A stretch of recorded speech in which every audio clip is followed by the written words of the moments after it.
Chat జీపీటీని use చేసి మీ future ని predict చేయొచ్చు. అవును, ఇది నిజం. అది కూడా 2 minutes లో. ఎలాగో చెప్తాను, జాగ్రత్త వినండి. ఫస్ట్ మీరు మీ పామ్ హ్యాండ్ పిక్ ని తీసుకోండి. తీసుకున్న తర్వాత చాట్ జీపీటీలో వెళ్ళి అప్లోడ్ చేసి ఇలా టైప్ చేయండి: read my palm lines using palm history and tell my future అని టైప్ చేయండి. ఈ టెక్స్ట్ ని చాట్ జీపీటీకి సెండ్ చేసిన తర్వాత వెంటనే 2 minutes లోపల మీ ఫ్యూచర్ ని ప్రిడిక్ట్ చేస్తుంది. మీ career, love life, health, money మరియు మెంటల్ స్ట్రెస్ గురించి డీటెయిల్ గా ఇస్తుంది.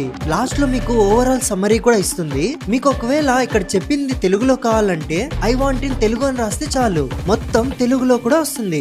ఆల్సో మీ పర్సనాలిటీ ఎలాంటిదో తెలుసుకోవాలంటే సేమ్ చేయి పిక్ ని చాట్ జీపీటీకి సెండ్ చేసి టెల్ మీ మై పర్సనాలిటీ అని సెండ్ చేయండి. వెంటనే మీరు ఎలాంటి వారో మీ చేతిని చూసి చెప్పేస్తుంది. ఇది ఎంత అక్యురేటో తెలియదు కానీ 100% రిఫరెన్సెస్ యూజ్ చేసుకుని చెప్తుంది. ఒకవేళ మీకు టైప్ చేయడానికి రాకపోతే కామెంట్ సెక్షన్ లో ఏం టైప్ చేయాలో చెప్పాను, వెళ్ళి చూడండి.